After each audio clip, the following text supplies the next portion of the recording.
Muchos se afligieron porque el templo se cerró, pero la iglesia sigue en pie. Desde mi casa puedo adorar porque mi casa se convirtió en un templo. No podemos negar que en este proceso, en vez de menguar en nuestra vida espiritual, estamos sintiendo a Jesús cerca de nosotros y estamos creciendo porque estamos en línea con nuestro propósito, reinventando nuevas formas de hacer negocios, reencontrándonos con nuestra familia. En efecto, hemos encontrado nuevas formas y divertidas de convivir y amarnos, pero por sobre todo, hemos encontrado nuevas maneras de estar en línea con Dios. Hoy, reuniré a mi familia en mi propia casa. Tendré la oportunidad de vivir la experiencia de convertir mi casa en templo. No es tan grande el público, pero la Biblia dice que donde 2 o 3 estén congregados en su nombre, ahí está Él en medio de ellos. Por eso hoy declaro que Jesús está aquí. Y de MBA te da la bienvenida a la transmisión de hoy.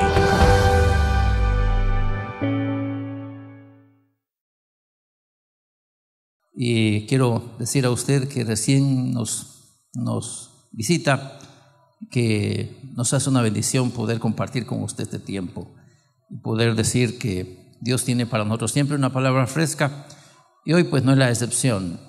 Él nos tiene algo que decir y qué bueno que estamos en este lugar justo. Si usted se detuvo a este tiempo es porque el Señor tiene algo que decirle. Vamos a meditar un poco sobre un punto de vista y es fundamento espiritual. Vamos a estar tratando sobre este tópico y que seguramente, aunque es bastante amplio, tenemos algunas palabras importantes que decir. Queremos tomar en cuenta el Salmo número 27, versículo 1, donde el salmista David dijo lo siguiente: Jehová es mi luz y mi salvación. ¿De quién temeré? Jehová es la fortaleza de mi vida. ¿De quién he de atemorizarme? Palabras que dijo el salmista, quizá con muchas razones, con mucho sentido, con mucha propiedad, y podemos decir que al hablar del salmista, en este caso no pensemos en la posición de un gobernante, sino en la expresión de un salmista, alguien que está de su propia inspiración, en razón de su entendimiento, en razón de lo que él sabe que Dios es para él y que no teniendo tantas cosas que decir, por lo menos dice aquello que siente en razón de esa gratitud que hay en su corazón. Así que el salmista, desde esa manera de decirlo, está diciéndole al Señor algunas palabras que cuando leemos toda su riqueza que Él nos da a través de los salmos, encontramos muchas palabras, pero muy fortalecedoras para nosotros, muy enriquecedoras de nuestra fe y nuestra devoción. Dentro de este concepto del canto o del salmo, que es diferente el canto al salmo, pues esto ya lo explicarán los responsables de la música. Pero en cuanto a mí se refiere, pensar en la devoción que tiene este hombre, y desde esa manera de relacionarse con el Creador, con su Señor, con su Dios, él expresa palabras a favor de él. O sea, diciendo palabras acerca del Dios al que él sirve, que para nosotros es bien conocido como el salmista David, por cierto, antes de ser un rey, era un ministro en la ganadería, en su familia. Él se encargaba de cuidar ovejas y en eso tuvo experiencias de no solamente dedicarse a un trabajo, sino también a tener una relación muy cercana con el Señor al que él servía. Y en esa experiencia que él tuvo con el Señor al que él servía, aún en medio de su trabajo, él pudo darse cuenta que servir a Dios es lo mejor que puede existir. De esa manera, Dios sirve como una lámpara que alumbra espaciosamente, y también Dios sirve como un lugar de protección donde puede acudir el ser humano en cualquier momento con la certeza que va a recibir del Señor la protección necesaria. Estábamos pensando cuando hablamos de este salmo, el punto principal o el punto de vista principal en este versículo justo que leímos hoy, puede ser confianza en medio de la adversidad. Confianza en medio de la adversidad. Y seguramente pudiéramos tomar una ilustración que para muchos es conocido, pero para muchos también es desconocido. Y se trata de un caso de una persona en el mar ante las tormentas que el mar produce y obviamente ante un posible naufragio. Cuando pensamos en eso, pues todo el que se tira o se lanza a navegar, algunos de ustedes no tienen la experiencia o tal vez sí. En mi caso pues tuve la experiencia no de conducir, pero por lo menos sí transitar por sobre las aguas repetidas veces a toda hora. Y por lo general allí hay ciertas cuestiones que se dan, que aparecen de momento, que emergen de la nada, y eso pone en riesgo a los tripulantes de una embarcación. Así que si pensamos en una persona que está en alta mar, y me venía a la mente, y por más que quise desviar esa idea, me venía a la mente este asunto. ¿Por qué razón? Porque menciona algunas palabras que usted y yo encontramos en el texto. Encontramos algunas palabras muy importantes. Por ejemplo, encontramos una palabra como tal como luz, y así vamos a ver algunas otras. Pero antes de eso me llamó la atención pensar en el tema que estaba pensando para este mes y justo para esta vez. Y es que si hablamos de fundamento, bueno, pensar en el caso de alguien que está en el mar, en qué se basa su confianza y su seguridad, en qué está. Bueno, algunos de ustedes tienen la seguridad de que van en un vehículo y saben que se suben acá y van a llegar a otro destino, pero cuando uno se sube en una embarcación pequeña sobre las aguas, cuando más camina, más profundo está, y profundidades inalcanzables, incalculables, y eso pues representa un riesgo para los tripulantes. Pero ¿en qué se basa? ¿Qué fundamento tiene el que navega por sobre las aguas para llegar tranquilo a un mar o a un punto distante, a un puerto seguro? Y si pensamos en la palabra fundamento, cuando pensamos en la palabra desde el punto de referencia de la estabilidad, tenemos que hablar empezando con la construcción. Tenemos que pensar por allí. Pero también, aparte de ser un cimiento en sí, donde se establece un edificio, también tenemos que pensar que es un principio de donde parte cierto comportamiento, o es una base sobre lo que se apoya y se desarrolla una cosa, una idea, una fe, un carácter. Entonces, cuando hablamos sobre la palabra fundamento, estamos hablando mucho más que una simple expresión. Estamos hablando sobre cimiento, principio, base sobre la cual está fijado algo. ¿Y por qué pensar en este personaje del mar, o sea, que viaja por el mar? Si quisiéramos verlo, pues alguien sabe por qué se confía.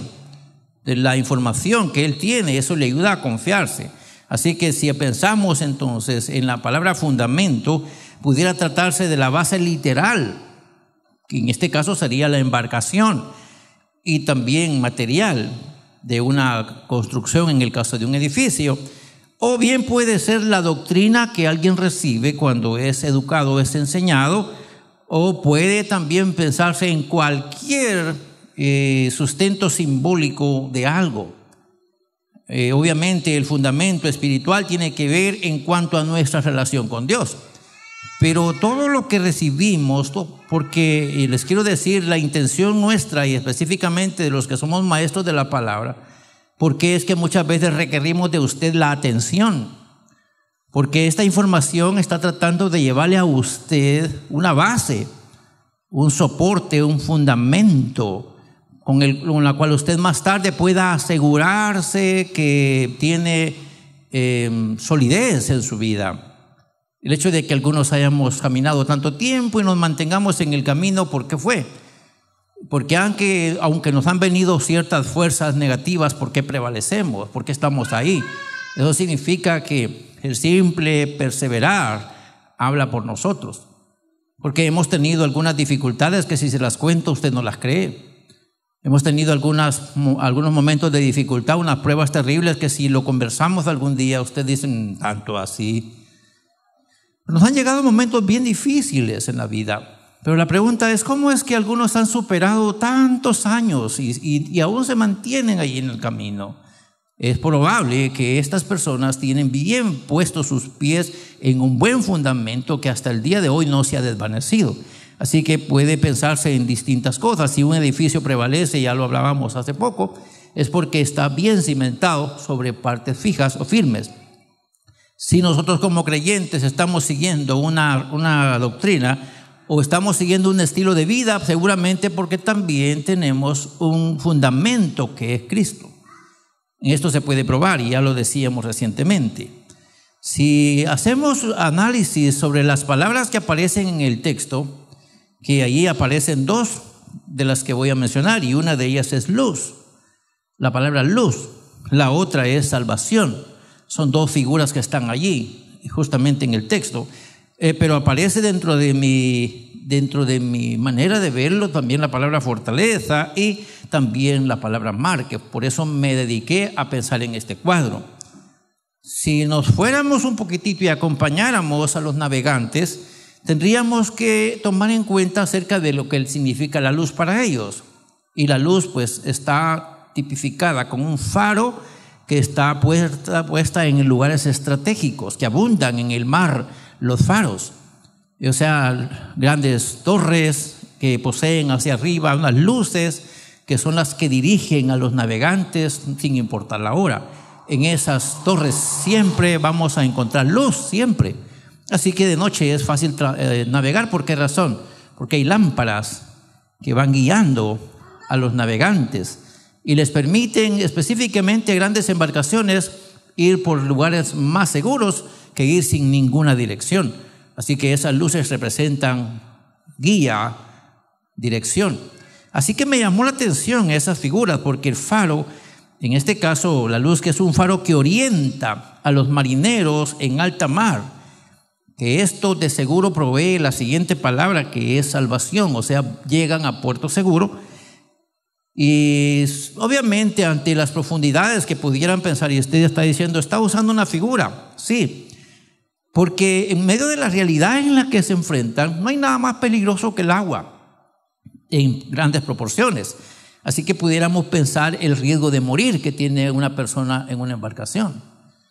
Pero el hecho de ser guiados por luces, a eso le ayuda, o eso le ayuda a la persona o a las personas a llegar a puerto seguro sin ningún problema. No importa, pero también allá dentro del mar, algunos conocen específicamente el mar Caribe, que es donde se encuentran ese tipo de cosas que voy a mencionar cuando hablamos de los famosos cayos. Esos se ven prácticamente aquí en el mar Caribe. ¿Y qué son los cayos? Pues son puntas de roca que están dentro del agua. ¿Para qué sirven esas puntas de roca? Pues para poner en peligro a las personas si van en una embarcación que sea frágil, pero también pudieran servir de protección en un momento que alguien naufrague, o sea, alguien cae al agua. Esas puntas de roca pueden salvarle la vida dentro de las profundidades. Así que no solamente pensar, dije, pero ¿por qué estoy pensando en esa figura? Y me llamó la atención el hecho de que una simple roca puede permitirme a mí que yo tenga mi nariz fuera del agua mientras llegan por mí a salvarme. ¿Qué tal si estoy dentro de la profundidad? Es imposible vivir, pero una punta de roca puede protegerme de morir. Y eso es interesante. Así que cuando pensamos en este asunto y luego pensamos en el mar, que el mar puede representar la vida misma, llena de peligros y temores, que también el mar puede hablarse de las incontenibles cantidades de personas que hay en la tierra, y que en medio de toda esta diversidad de cosas que hay, nosotros corremos serios peligros.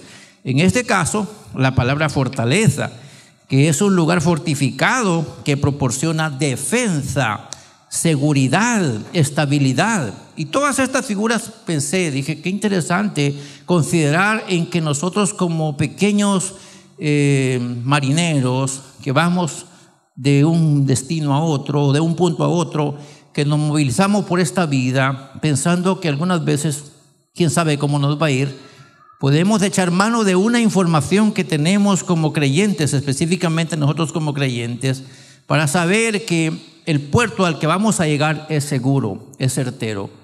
Siempre y cuando nos vamos a encontrar con problemas en el camino, pero también hay puntos de referencia que nos pueden ayudar para que de esa manera nos lancemos sin mayores riesgos.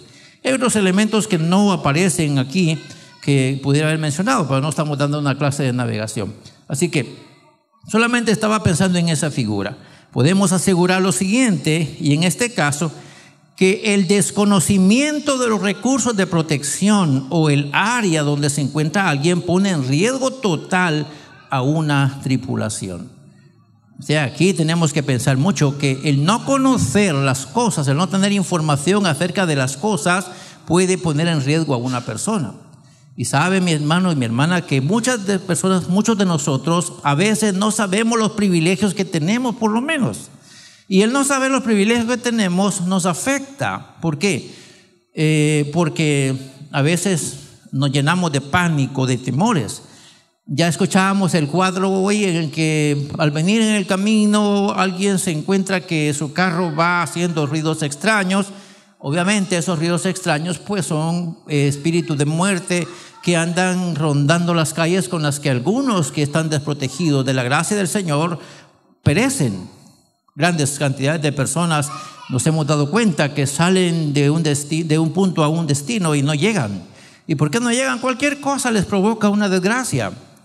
Sin embargo, cuando hablamos de nosotros los creyentes, sabemos que podemos echar mano a recursos importantes, pero es un riesgo tremendo el no conocer que tenemos derechos. Por ejemplo, ¿qué tanto así se cumple la promesa del Señor cuando dice: claman los justos y Jehová oye y los libra de todos sus temores?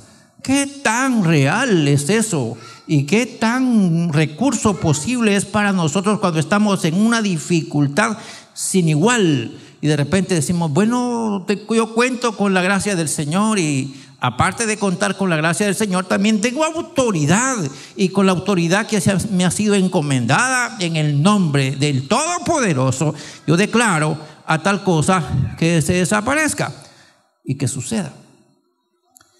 O sea, qué tan enriquecedor es el conocimiento de los recursos que tenemos nosotros para la protección. Porque el salmista dice: Jehová es mi luz, pero también es mi salvación. ¿Qué implica invocar el nombre de Dios en medio de una dificultad y que las cosas sucedan? El salmista tenía esa experiencia. Por ejemplo, cuando él está escribiendo el Salmo 23, él está diciendo, me parece que algo está pasando en lo espiritual, porque venía un león, venía un oso, venía una fiera y se lanzó contra mí, pero yo pude vencer a esa fiera, pero hubo un poder sobre mí. Así que yo defendía una ovejita, un corderito. Yo soy el que defiende a las ovejas. Hay un poder en mí que defiende a las ovejas, pero ese poder que hay en mí que defiende a las ovejas se constituye en un poder que me defiende a mí. Así que más tarde él pudo usar ese mismo poder que usaba para vencer una fiera. Ese mismo poder pudo usar para vencer a una persona irracional que quería matar a los hijos de Dios. Me estoy refiriendo al caso de David con Goliat. Usted sabe que las mismas expresiones, él le dijo: tú vienes a mí con ese tipo de instrumentos, pero yo voy a ti en el nombre del Dios Todopoderoso al que tú has desafiado, y Él me ha dado autoridad para ponerte bajo la planta de mis pies y demostrarle a toda esta generación que hay un Dios que nos defiende. Hermanos en el Señor, ¿qué tan importante es echar mano a los recursos que nos proveen salud? Y qué tanto es importante conocer y saber qué autoridad tenemos, porque el desconocimiento puede ponernos en riesgo. En la medida que aprendemos a ver a Cristo en Cristo un recurso de seguridad, nos discurrimos por la vida con tranquilidad. Yo salgo a toda hora con la ayuda del Señor y le digo: Señor, tu palabra me dice a mí que tú guardarás mi salida y guardarás también mi regreso. Y no lo digo nada más como una palabra que se me ocurra. Yo digo desde lo profundo de mi corazón, con un suspiro tierno, le digo: Señor, tu palabra a mí me asegura que tú bendecirás mi salida y también mi entrada. Y no es solamente ocasionalmente, lo harás desde ahora y para siempre. Así que yo puedo acudir a tu poder y a tu cuidado para ir y volver con seguridad. Estoy diciéndolo, mis hermanos, porque estamos pensando en las cosas importantes que tienen que darme a mí la seguridad para decir: ¿por qué puedo decir que Jehová es mi luz y también es mi salvación? ¿De qué cosas me defiende Él? Él tiene una responsabilidad, así como yo dedico mi corazón para adorarlo, para bendecirlo, para exaltarlo, para reflexionar en su palabra. Él también ocupa tiempo para atenderme a mí. Y eso es importante que lo sepamos. Por eso insistimos. Hermanos, aprendamos a relacionarnos con Dios, porque en la medida que nos relacionemos con Dios lo vamos a conocer mucho más, y en los momentos que lo necesitemos nos vamos a dar cuenta que Él va a estar allí. Y así como David dijo: Jehová es mi luz y mi salvación, no temeré, nada me puede hacer resbalar, nada me puede hacer sentirme incómodo. Y dice: ¿de qué me he de atemorizar? No hay ninguna razón, porque tengo a alguien superior a mí que me llena de autoridad. Todo creyente que está consciente de eso no solamente dedica tiempo para adorar, también dedica tiempo para intuir y para inquirir la presencia de Dios, que le sustenta valor, potencia y tranquilidad. Así que tenemos que pensar en eso. El fundamento espiritual del creyente debe ser Cristo, que se convierte en nuestra luz, también se convierte en nuestra roca y por supuesto una fortaleza. Ya dije que una cosa es la luz que nos ilumina. Todo está tranquilo donde hay luz. Él es la roca que también nos da seguridad, pero también es un lugar de resguardo que podemos estar seguros de los ataques del enemigo. Todo aquel que transcurre su vida siguiendo las instrucciones de Cristo tiene la seguridad de mantenerse firme ante cualquier situación que le produzca miedo. Algunos de ustedes han padecido miedo alguna vez. Ojalá que no, yo sí. Pero qué cosa tan terrible el miedo. Y hoy estaba descubriendo que el miedo no es un simple miedo. El miedo está movido por fuerzas infernales que se lanzan contra el ser humano para atraparlo dentro de sí mismo y dejarlo imposibilitado. Pero es interesante que nosotros los creyentes sabemos que aunque nuestros temores, nuestro miedo es tanto, más poderoso es el que está con nosotros. Por lo tanto, aquel otro no nos podrá hacer daño. Estamos protegidos con las manos del bendito Dios. Esto tenemos que tenerlo por seguridad. Cuando estamos bien fundamentados espiritualmente, vencemos toda clase de temores. ¿O no es así? Y aquí viene a mi mente una pregunta: ¿cómo debería actuar un creyente ante la adversidad? ¿Cómo debería actuar usted como creyente ante la adversidad? ¿Cómo se comporta usted ante la adversidad? Yo quiero decirle una cosa, quiero decirlo con solvencia y con tranquilidad de lo que es mi entorno. Pero en mi caso, si yo soy un creyente en Dios y tengo muy de cerca una relación con Él, yo puedo estar confiado en los momentos de adversidad. Diga conmigo: confiado. ¿Cómo está la persona confiada? Tranquila, en paz. Fíjate que está pasando esto, sí, pero yo no tengo problema. Una vez yo he hablado con mi familia y les digo: una vez, aunque el cielo se esté cayendo por pedazos, a mí no me debe preocupar si a mí no me cae un pedazo en la cabeza. Que caiga en todos lados, no me ha tocado a mí, así que no me tengo que preocupar. Y usted dirá: tanto así. Pues así como lo oye. Hay veces que hay gente llorando a mi entorno. Yo digo: bueno, lloran porque algo les duele. A mí no me toca llorar todavía porque yo no siento lo que le está pasando a ellos. Yo siento una paz terrible en mi corazón. Y aunque sé que están pasando cosas difíciles en nuestro entorno, que se habla de la economía, que se habla de las enfermedades, que se habla de cientos de cosas, lo que hago yo es hacer lo que hizo David. David, aunque confiaba en el poder de Dios, siempre usó armas que lo protegieron, que fue la diligencia que él utilizó. Por ejemplo, una onda y una piedra, que fueron los instrumentos que Dios le dio en sus manos para vencer a aquel hombre feroz que venía contra él. Hermanos amados, hay mucho que decir al respecto, pero un creyente que ha puesto su fe en el Señor, diga conmigo, debe estar confiado. Si Dios está de nuestro lado, ¿qué pudiera afectarnos? ¿Lo puede asegurar usted? Si Dios está con usted, ¿qué cosa le puede llegar a hacerle daño a usted? ¿Habrá alguna? ¿Cuántos dicen que si Dios está con nosotros, no hay nadie que esté contra nosotros? Y si estuviera contra nosotros, no puede prevalecer, porque el poder de Dios es grande y está a favor de sus pequeños. Y la otra actitud que debe asumir un creyente es ser optimista. ¿O cómo debe actuar? Debe actuar con optimismo. En este caso es verdad que las adversidades están a la orden del día, pero nada hay en el mundo que pueda superar el gran poder y dirección de Dios. Yo tengo que salir de aquí.